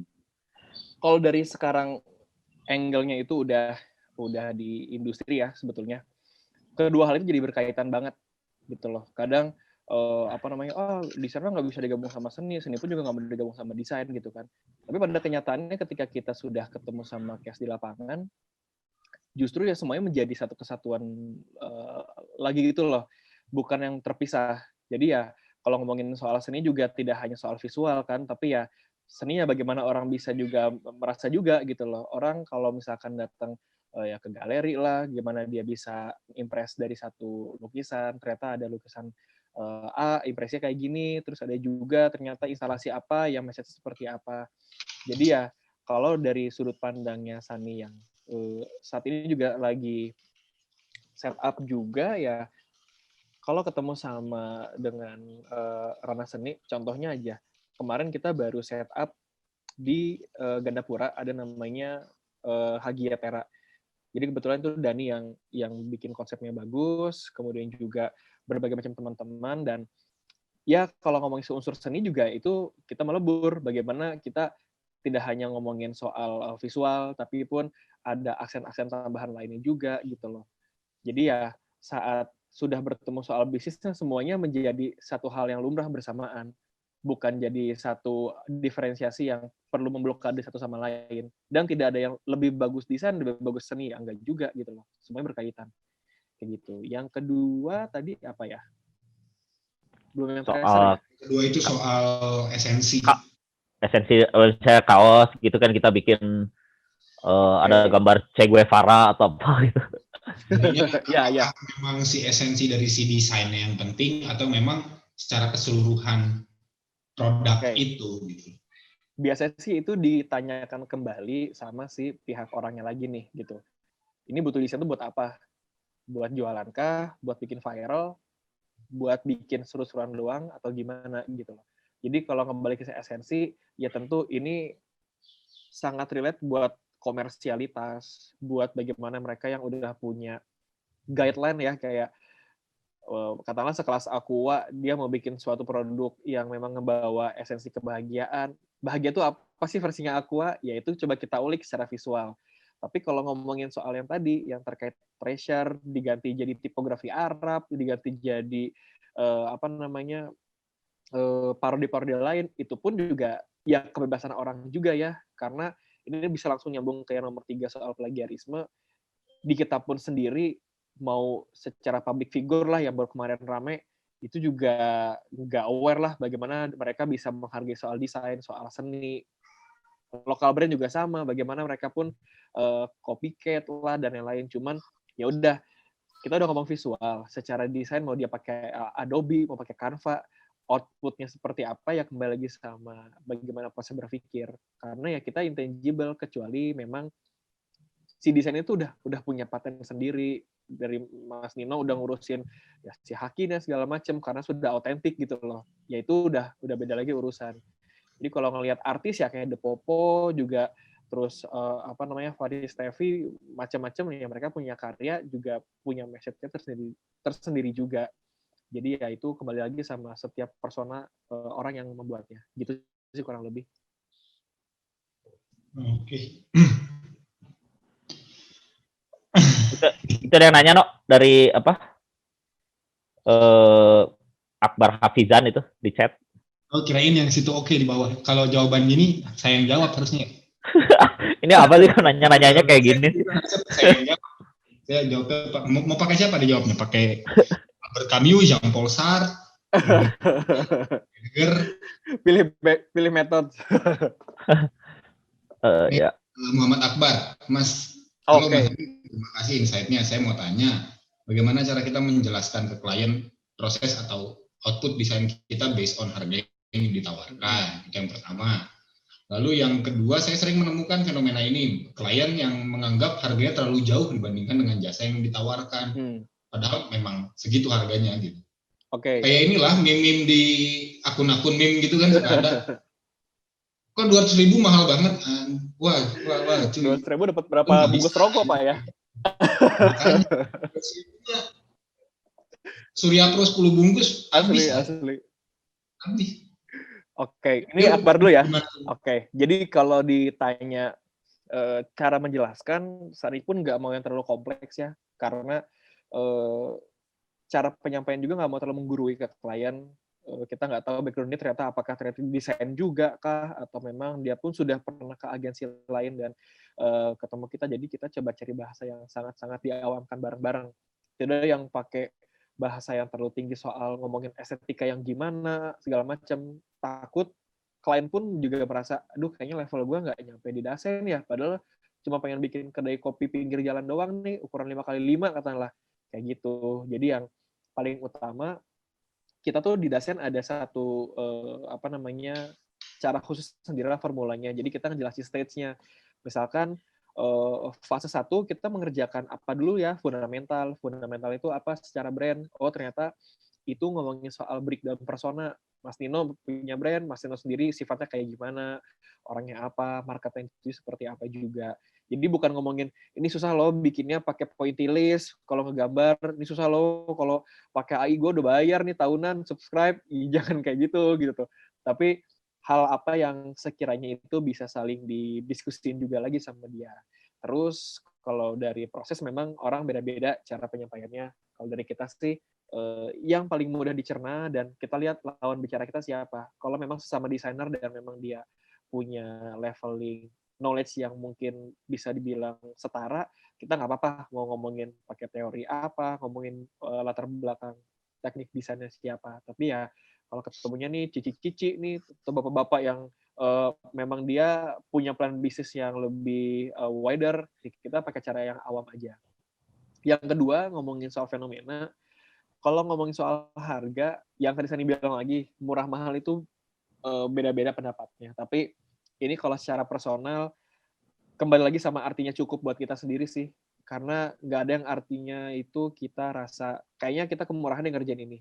Oh, tapi kita punya benefit lain juga ya, yang dikerjain ini. Gue mau ngejar teman-teman dia tuh adalah pebisnis juga nih gitu tuh. Jadi ya, kita harus tahu secara kapasitas. Kalau memang dirasa Akbar, kayaknya ini secara budget kecil, cuman kayaknya promising nih secara pekerjaan, yang kenapa nggak dikerjain aja, itu pun bisa jadi sebuah journey. Misalkan nih hasilnya itu bagus, harganya kecil, ya lu kan bisa juga cerita ke orang lain kalau, oh gue kemarin bikin ini harganya sekian gitu tuh. Itu pun orang kan nggak akan nanya ke klien, lu bikin di Akbar berapa juta gitu, yang juga. Jadi ya, jadi itu sebagai prosesnya kita juga aja bareng-bareng. Kalau memang dirasa soal harga itu market bermain, ya di sini pun semua harga studio tidak dipublish secara gamblang ya, misalkan di highlight jasa branding hanya sekian. Ada sih yang kayak gitu, tapi kita bukan ngejar bagaimana harga berbicara atau pamurah-murahan gitu. Jadi ya apa yang misalkan dikeluarin klien sesuai, yang kita kerjain pun sesuai, ya udah itu artinya cukup ekspektasinya kita gitu sih. Jadi nge-set bar ekspektasi bareng-bareng. Saya mau minta pendapatnya nih Mas. Sebetulnya baik itu sebagai seorang desainer maupun sebagai seorang desain planner gitu ya, bisa lebih bukan lebih nyaman, bahkan sangat nyaman untuk bekerja dalam arti berinovasi sekaligus gitu ya, saat memang society sudah menghargai apa yang kalian kerjakan. Oke. Dalam arti mulai dari penghargaan yang material maupun non material gitu ya, karena kan selama ini kita ya bukan hanya di medsos lah, Ya. Cerita teman-teman yang memang dari desain gitu tidak dihargai secara material dan non material itu udah hal yang sering terjadi sehari-hari gitu, lebih sering makan gitu makan tempe kayaknya. Ya kalau dari gua sendiri sih yang tadi dibahas pertama juga ya di awal, harga itu ngikut sama jurnya kita sih.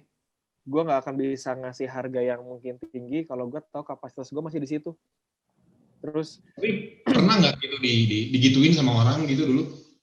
Di kayak gimana? Ya maksudnya orang minta tolong, katakanlah saya minta tolong gitu. Desain ini dong, saya punya produk jualan apalah gitu. Terus begitu harganya disampaikan terus saya bilang, loh kok mahal banget, ini kan cuman gini. Nah kata ini kan cuman gini. Tahu sendiri lah. Cuma pernah banget.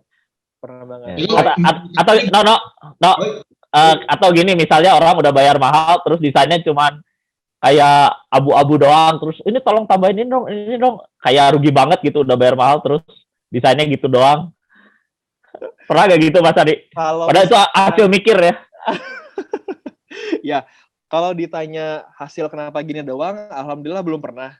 Cuman kalau dirasa yang tadi awal Mas Nino bilang, kayaknya itu jauh sebelum Dasein sih, masih Sani pribadi. Kayak dibayar rokok lah, bikin poster pensi, dibayar apa, sedangkan dulu nggak ngerokok nih gitu kan. 12.000 mau dibayar, mending kagak usah bayar sekalian gitu kan. Jadi ya kadang menerimanya juga jadi malu gitu tuh. Ya udahlah nggak usah dibayar lah, ngapain, hitung-hitung ya udah support aja lah gitu loh. Nah tapi kan nggak bisa nih kalau buat nyambung hidup gitu mulu kan susah. Jadi mulai kebacanya tuh mungkin ya setahun 2 tahun ke belakang itu sih Mas, gimana akhirnya bisa set up cara ngomong yang enak ke orang, terus juga gue merasa ya well kok dibayar segini juga, semua sesuai padanan. Dan ini mungkin pemikiran Nesani ya, kadang misalkan orang nih ngasih harga kecil, dia bilang kayak ya udahlah gue kerjanya lama deh gitu tuh, terus yang budgetnya gede gue kerjain cepat. Nah kalau sudut pandangnya bisnis, katakanlah misalkan bikin satu poster harganya 150.000, gue kerjainnya 3 hari males, cuma 150.000, kenapa nggak lu kerjain sejam aja kan beres dapat 150.000 gitu loh. Jadi daripada ngeganggu timeline lain yang justru itu punya benefit angka yang lebih besar. Jadi ya soal gimana kita mementingkan prioritas aja sih antara budget besar dan kecil mah. Kan kejadian-kejadian gitu banyak dialami sama teman-teman yang masih bekerja sendirian lah ya, bisa dibilang belum tergabung di satu firma desain misalnya, atau ya ada tuh yoga nulis harga temen gitu. Sekarang apakah dengan membentuk sendiri atau misalnya tergabung dengan satu lembaga yang profesional itu turut membantu juga gitu untuk menghilangkan manusia-manusia aneh yang menganggap bahwa kerja desain itu gampang gitu? Manusia-manusia anehnya ada di sini nggak ya? Kalau mungkin itu pun bisa menjadi salah satu alasannya Mas, walaupun ya di awal Dasein juga sama, udahlah lu bikinin gue ini deh, ntar gue tukar exposure. Ya exposure currency-nya berapa sih, berapa dolar sih exposure, susah juga kan di kita telaah. Tapi ya tadi Sani bilang harga itu ngikut kos sama stage-nya kita sendiri. Ketika memang stage-nya Dasein sekarang berada di kondisi bareng-bareng nih sama tim, ya kita bisa coba propose, kita kemarin ngerjain ini sekian, ya mereka udah lihat hasil, oh iya ya dengan angka sekian ekspektasi itu bikin kayak gini loh gitu tuh. Jadi jadiin semua pekerjaan mah ya all out aja. Orang kan nggak ada yang tahu sebenarnya lu tuh deal sama klien itu berapa sih harganya gitu. Misal sama Mas Dino nih, Mas Dino mau bikin brand, ya udah nih deal-dealannya sih gue sama Mas Dino 500.000 aja. Ya udah, ternyata hasilnya bagus banget. Terus gue bisa bilang ke orang lain, ini gue bikin kerjaan Nino 12 juta gitu. Iya Mas itu. Iya, dilihatnya sendiri gitu kan. Itu bisa terjadi banget. Sangat bisa terjadi. Ya. Yang pasti dibayar pakai rokok tuh kayaknya yang bikin logo itu National Geographic tuh cuman kotak kuning doang. Berat ya. Ya. Kotak kuning dibayar rokok. Oke. Ada yang ngacung tuh, Tapi ngacungnya di chat lucu banget. Ya. Iya, Mas Ilham silakan. Udah saya buka. Halo Mas. Iya, mohon maaf saya nggak nemu ini di reaction, nggak nemu yang apa buat raise hand. Oh iya. Ini ya. Jadi gini Mas, sebelumnya makasih tadi udah dijawab juga pertanyaan saya di chat. Ini mau nanya lagi. Jadi gini, mungkin ini ya kalau misalnya kita bahas dari segi bisnis kan ya, klien kan pasti kan ke bisnis orientasinya. Nah, betul. Mungkin kayak dalam beberapa service design itu kan ada semacam KPI ya, kayak key performance indicator-nya kayak gitu. Kayak mungkin kasusnya seperti inilah social media management gitu. Itu kan dia ada KPI-nya tersendiri. Nah, mungkin kalau seandainya gini sih Mas, saya agak kebingungan kalau seandainya nanggepin klien juga yang kayak ini gimana nih, kayak apa ya? Tadi mungkin mirip kayak Mas Akbar juga sih, kayak lebih ke output-nya gitu ya. Ini klien kira-kira bisa dapat apa, efeknya apa ke bisnisnya mereka gitu. Kayak apa sih indikasi-indikasi apa aja yang bisa muncul gitu, yang bisa jadi tolak ukur kita. Kalau dari hasil misalnya seperti brand identity yang kita buat untuk dia itu berhasil gitu. Jadi bisa apa ya? Kayak investasinya mereka ke kita tuh bisa inilah bisa worth gitu. Terus yang kedua Mas pertanyaannya, itu kalau misalnya kita ini nih ada suatu service yang itu tuh sifatnya kayak one time payment doang kayak gitu loh Mas. Jadi kayak one time project kayak gitu. Jadi misalnya kayak misalnya itu kayak bikin logo atau mungkin service lainnya lah yang itu nggak kayak berkelanjutan gitu. Nah itu kayak post service-nya supaya kita bisa terus apa ya dapat project gitu ya, sama klien yang sama itu seperti apa ya Mas? Gitu sih. Baik. Lebih ke treatment-nya aja. Ya, gitu Mas. Ya. Boleh. Kalau yang pertama ngomong KPI ya berarti Ham ya? Iya boleh. Oke, KPI tiap klien beda-beda semua. Mereka pasti punya ekspektasi tersendiri ya. Kenapa pengen barang desain, apa yang pengen coba dibuat dan lain-lain. Nah, mungkin bisa dikasih contoh itu kita ngerjain rebrandingnya sebuah food court yang ada di daerah Progo, itu namanya sama-sama Food Collective. Jadi dia tuh udah punya satu plan bahwa gua tuh tujuannya pengen rebranding adalah menghidupkan daerah di Progo ini, ya which is daerahnya dia sendiri di sama-sama. Itu yang pertama. Yang kedua, bisa mendatangkan tenan-tenan food yang terkurasi secara brandnya bagus, food quality-nya bagus, ya semoga juga bisa ngembangin si tempat itu jadi lebih punya cabang di mana-mana. Itu yang kedua. Yang ketiganya, bisa menarik market. Jadi orang yang misalkan punya budget Rp50.000 tuh bisa makan dan minum di Progo. Dan secara perjalanan, itu ternyata achieve. Tapi nggak mungkin hanya dosen doang dong yang ngerjain. Gimana mereka staff di dalam, bagaimana tim manajernya juga bisa manage promo lah, aspek-aspek lain. Jadi kadang kalau ditanya, jadi KPI-nya gimana sih? Ya berdasarkan lagi sama goals apa yang pengen dituju. Dan si klien harus kita kasih penjelasan. Kalau misalkan semuanya nggak bisa on us secara result gitu kan. Dari Ilham udah bikin logonya bagus, secara desainnya oke. Ternyata saat running bisnis tuh nggak well. Tim produksi packaging nggak beres, udah gitu juga delivery ordernya nggak bagus, segala macam. Jadi kan itu nggak bisa nyalahin desain dong, gitu loh. Oh iya. Jadi kita kasih koridor-koridor tersendiri. Terus sosmed ya, ngurus sosmed juga, sama itu kita lagi bareng sama kultur lokal, ada nama sebuah media, itu dia KPI-nya kita udah jalan secara hampir 6 bulan. Dan dia pengen dalam jangka Desember nanti, gue pengen reach di 10.000 followers biar bisa swipe up.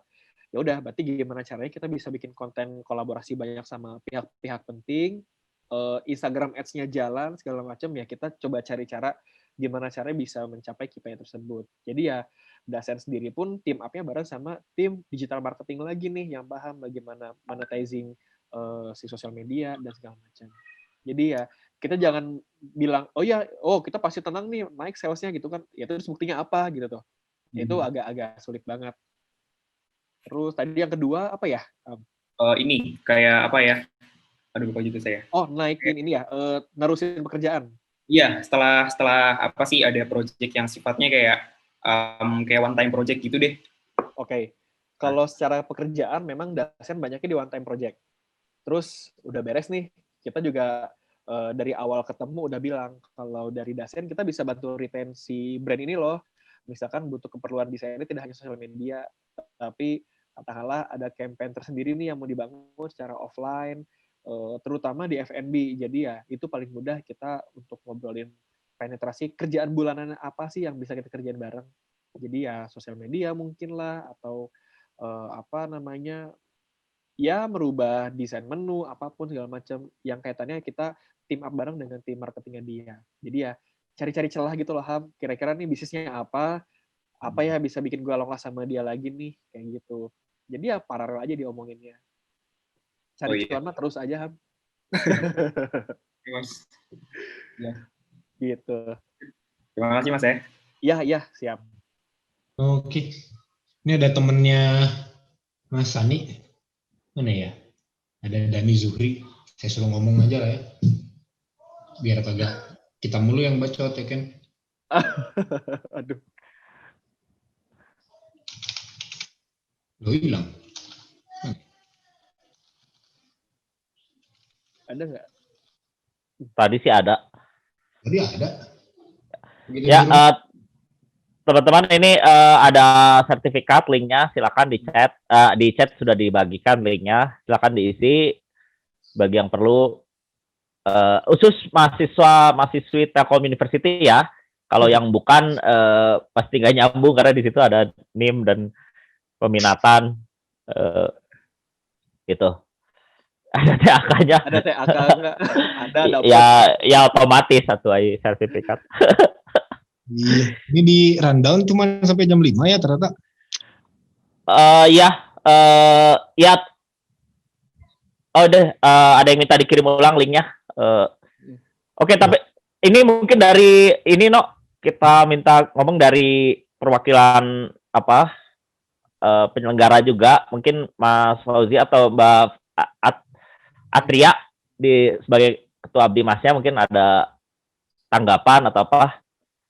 Ya, silakan. Oke, baik, terima kasih Mas Sani sudah meluangkan waktunya untuk sharing. Terima kasih juga buat kelas isolasi. Semoga kita bisa bekerja sama lagi ke depannya. Paling itu aja sih dari kami gitu. Mas. Oh, nggak ada yang lebih panjang lebar gitu kayak tentang desain planner apa? Mungkin apa kayak nih sepertinya untuk desain plannernya? Kan ini baru dengar nih di Telio ada buka peminatan desain planner. Nah itu baru atau gimana itu ininya gimana, riwayat sama isinya bagaimana kontennya? Sebenarnya desain planner ini peminatan baru ya. Jadi peminatan bukan baru juga sih, dari ganti nama dari manajemen desain. Cuman untuk lebih jelasnya mungkin bisa ke Pak Fauzi atau Pak Abi, kayaknya ada di sini nih untuk menjelaskan lebih. Oke. Ini buat pengetahuan yang lain, terutama yang di luar ini ya, di luar prodi ini. Oke.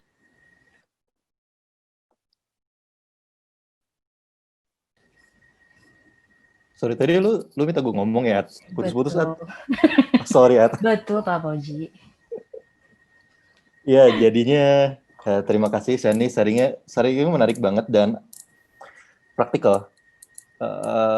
Ketika kita dihadapkan ke beberapa masalah yang memang klise, dan sebetulnya kan kalimat klise itu muncul karena terlalu sering terjadi dan orang memaklumi, padahal ya memang ada yang seperti itu. Contohnya yang tadi harga teman lah, bayar rokok segala macam, dan apakah dihargai atau enggak, diakui atau enggak gitu. Dan memang jurusan design planner ini adalah sebagai jembatan yang melihat fenomena seperti itu. Fenomena bagaimana ketika kita mengambil, ini sekali lagi sebelum saya jelaskan, saya ingin menekankan bila tujuan orang, karir orang beda-beda. Oke? Sebelum saya jelaskan ini. Tetapi bagi yang ingin merintis sesuatu, berkarya sesuatu, dalam artian membawahi apakah itu tim, karyawan, atau bertemu dengan klien segala macam, itu memang kita lihat tidak cukup ada punya satu ilmu khusus. Jadi misalnya kita desain, mendalami desain, terus kita tahu filosofisnya, tahu sejarahnya, tokoh-tokoh segala macam. Tapi kalau misalnya untuk praktikal dan membangun brand atau perusahaan atau tim memang harus memiliki minimal 2 keahlian yang bukan surface aja, tapi kita cukup gali lagi si keahlian yang kedua itu. Nah, di Designpreneur secara khusus kalian keduanya itu adalah manajemen atau administrasi. Bagaimana kita mengawinkan antara gimana sih desain itu dikelola dan bagaimana mengelola tim, operasional, sumber daya manusia, marketing, dan lain-lain, itu kejaran si kuliah ini. Kurang lebih seperti itu. Jadinya ini sebagai menjelaskan, memang ketika sudah lulus atau memang bekerja langsung, tidak luput dari ilmu kedua. Terima kasih sudah dijelaskan dengan baik, Sani. Oke. Jadi Mas Fauzi tadinya namanya Mandes ya? Iya, untuk Designpreneur ini. Betul. Manajemen desain. Oke, baru tahun ini diganti jadi Designpreneur. Nyameh gaya we. Aduh, aku nunggu kalimat itu keluar, tapi ya yang penting dari orang Designpreneur. Ya kan, pada dasarnya ya kan diubah-ubah kemasan itu kan juga nyesuaiin ya sama lidah orang-orang sekarang kayak dulu juga kan public relation jadi digital public relation gitu kan ya. Digital ya. Mungkin banyak analog. Di filsafat aja belajar juga ada beberapa perubahan. Ada ya? Ada. Namanya culture planner. Iya. Ya kan. Sorry putus. Ya, terus. Ya, oke. Terima kasih Pak Fauzi. Iya. Sama-sama Pak Syarif. Ya. Oke. No, ini kan udah jam 5, tapi saya ada pertanyaan yang bikin penasaran banget dari kapan lagi. Tapi ini Mas Sani bisa bantu tanggapi ini enggak ya? Tapi ini agak berbau kelas isolasi, ini pertanyaan agak berbau filsafat. Kalau dalam desainer itu, diri seorang desainer tuh ada etik kan sih? Ada kayak apa yang dia boleh, apa yang dia tidak boleh dalam mengerjakan sesuatu, atau kayak ya yang penting bayar lah gitu ya. Atau kayak misalnya ya ngedesain logo parpol misalnya, terus parpolnya nggak sesuai dengan ideologi kaidah, atau kita tuh nggak serak sama parpol itu, tapi cuek lah, yang penting dibayar. Atau ngedesain sesuatu yang merusak lingkungan atau bertentangan sama ya prinsip sendiri, itu pernah nggak berhadapan seperti itu, atau itu bisa ditolak, atau sebenarnya ada etik nggak? Atau yang contoh terbaik tuh itu yang di Pasir Kaliki pernah ada kafe Nazi itu ya, Soldaten apa? Ya itu kan mungkin bertentangan dengan prinsip moral yang umum gitu ya, tiba-tiba ngedesain kafe Nazi. Nah, itu dalam seorang desainpreneur kan, desainpreneur itu harus independen ya, mungkin istilah planner di sini kan individual gitu. Itu ada nggak yang kayak gitu? Ada prinsip itu nggak? Oke, ya boleh Sani bantu jawab juga. Kalau ngomongin soal prinsip, ngomongin desain juga, orang banyak macam mazhabnya ya gitu tuh. Kayak ini dia desainnya lebih kayak gimana, terus dia berkarya seperti apa dan lain-lain. Cuman kalau dari Sani sendiri dan tim, kalau ngomongin soal etik, pertama Dasein itu nggak mengerjakan pekerjaan yang berkaitan dengan narkoba, alkohol, minuman keras, dan ya berkaitan seperti itulah. Karena ya ini sebenarnya jadi agak nyambung sedikit soal ke agama. Kita rasa apa yang kita bikin itu terpengaruh juga orang akan datang. Misalnya contoh kayak kita bikin campaign untuk Heineken, orang pada suka sama desain poster kita, terus ya dosa jariahnya kita dapat terus gitu loh. Sedangkan gantian kita ngerjain sosial, hal yang baik juga ya amal jariahnya juga kita juga. Jadi ya semuanya kembali kepada kebaikan masing-masing sih. Terus ngomongin soal kaidah desain, pernah juga aku ketemu, misalkan udah ketemu orang pemerintahan nih, misalkan kita mau bikin yang Indonesia, udah templok aja itu tari pendet, borobudur, padahal itu buat anak-anak gitu kan. Tapi yang fotonya itu foto National Geographic yang full HDR resolution ya gini. Enggak, ya sulit kan, tapi gimana ya kita bisa coba ya menghargai apa yang dia inginkan, tapi kita juga treat gini loh Bu, ada referensi yang bagus, kayak bisa pakai cara kayak gini-gini. Ya tanggung jawab kita juga sih, kita juga nggak pengen bikin desain yang jelek lah gitu kan, karena semuanya juga kembali sama fungsi masing-masing. Jadi ya tempatkan lagi koridornya di tempat kita di mana akan berkarir gitu Mas, kurang lebih kalau ngomongin etika ya. Boleh ditambahin nggak? Boleh. Silakan. Oke. Jadi nyambung ke hal tadi, ini sekalian promo ya Desainpreneur. harus promo. Nambah mahasiswa ini. Iya, jadi sebetulnya di Desainpreneur kenapa namanya berubah? Pertama itu karena kurikulum kita berubah sebetulnya. Dan yang kedua, Desainpreneur itu juga kita merancang culture perusahaan termasuk visi, misi, dan value. Nah itulah yang akhirnya menentukan kita mau ambil proyek macam apa nih. Akankah proyek tersebut mencelakakan kita ke depannya, apakah malah bahkan baik membangun brand, ataukah bahkan tujuannya untuk membangun network. Jadinya memang tergantung visi misi dan value si perusahaan. Nah di Desainpreneur diajarin itu begitu. Oh oke. Jadi nggak bisa asal sikat aja ya. Ya oke. Mungkin kalau aku boleh cerita dikit nih Mas. Dapat bocoran juga lah. Jadi ada rekan yang memang dia sebelumnya kerja di Malaysia di agensi. Terus agensi itu akhirnya split. Ada yang mengerjakan pekerjaan-pekerjaan yang ibaratnya yang non halal dan ada juga yang halal gitu. Tapi ternyata di main agensi lebih banyaknya mengerjakan non halal. Akhirnya si tim ini balik ke Indonesia, terus adalah salah satu owner, mungkin kalau ada yang tahu Flip Burger ya, Flip Burger yang ada di Bandung, dia juga ada juga di Jakarta.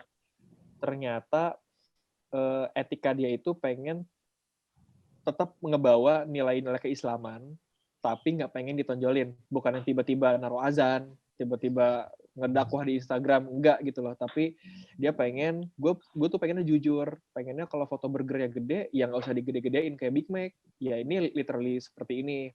Terus mungkin bagi mereka nggak pengen ada lagu, akhirnya ya ambience aja yang dibawa. Walaupun di cafe itu misalkan di Bandung, dia tuh lebih ambience-nya ke jungle. Jadi ya esensi itu kan bisa ketemu sama orang yang tepat mengerjakan. Jadi ya tanpa kita harus bilang, wah kayaknya gue harus cafe islami banget, cewek-cewek nggak boleh datang, iya nggak juga gitu kan.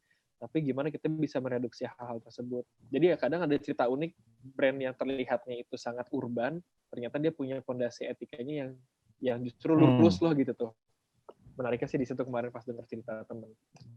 Oke. Berbau realisme jadi apa-apa harus real, jangan menipu gitu ya. Jangan memanipulasi ya.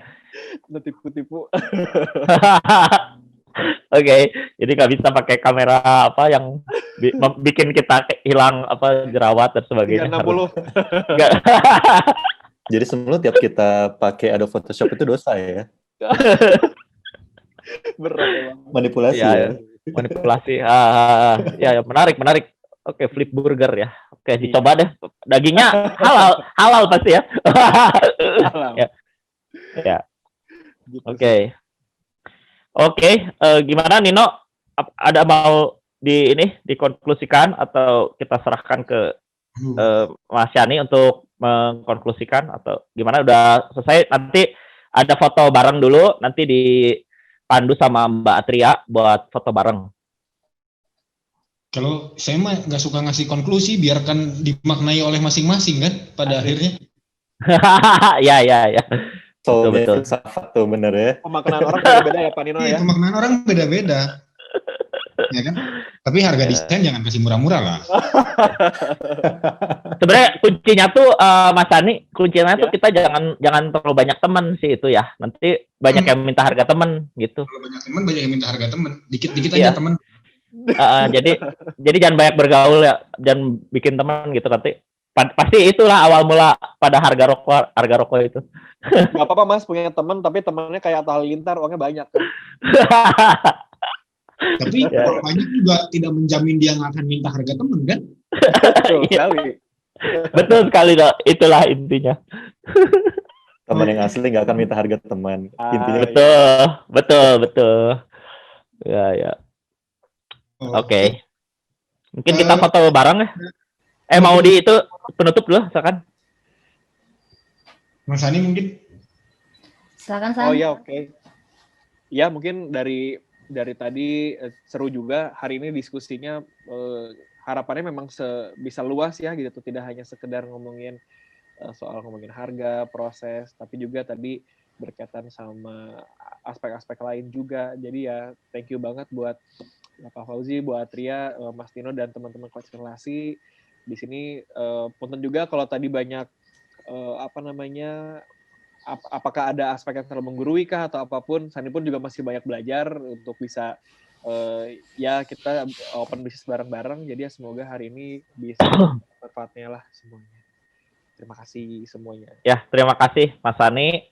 Ya, mohon maaf juga dari kelas isolasi kalau emang kelas isolasi dia agak bad ass ya. Jadi kalau bawain filsafat juga kadang agak keras begitu, makanya ada yang berminat, ada yang nggak berminat. Ya itu memang udah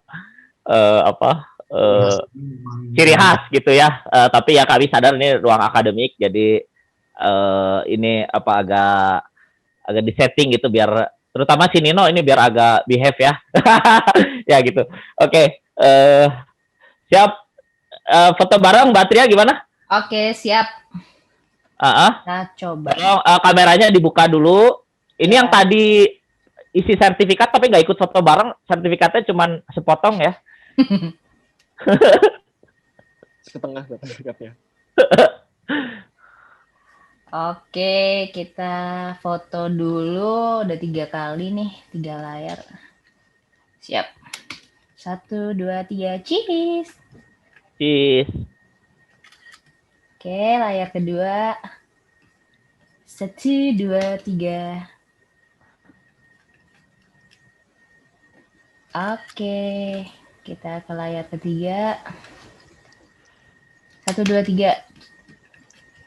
Cheese. Dah, sip. Oke, sudah beres. Oke, baik. Nino, makasih. Mas Sani, makasih. Mbak Atria, lalu Mas Fauzi. Ya, semua panitia, teman-teman mahasiswa, terima kasih. Nanti sertifikat akan dikirimkan ke email masing-masing. Jadi harap menuliskan email dengan baik. Karena kalau salah nanti mental ya. Jadi bukan salah kami. Gitu. Harus ngucapin tagline kelas isolasi yang sudah lama tidak diucapkan itu nggak? Oke. Ya, Nino mau ngomong sekalian kita tutup roomnya. Oke, terima kasih teman-teman. Semoga kita bisa membuat lagi baik kelas filsafat maupun yang non filsafat bekerja sama dengan siapapun, terutama dengan Telkom University. Dan buat teman-teman yang belum tahu, kelas isolasi punya tagline jelek sih sebetulnya, tapi ya udahlah ya. Meski tubuh di karantina, pikiran tetap mengembara. Selamat sore. Wabillahi taufik wal hidayah. Wassalamualaikum warahmatullahi wabarakatuh. Nah, itu tagline saya pribadi. Oke. Terima kasih semua. Sampai ketemu. Ya, terima kasih semua. Terima kasih semuanya ya. Terima kasih semua. Aku Enmit ya. Sore.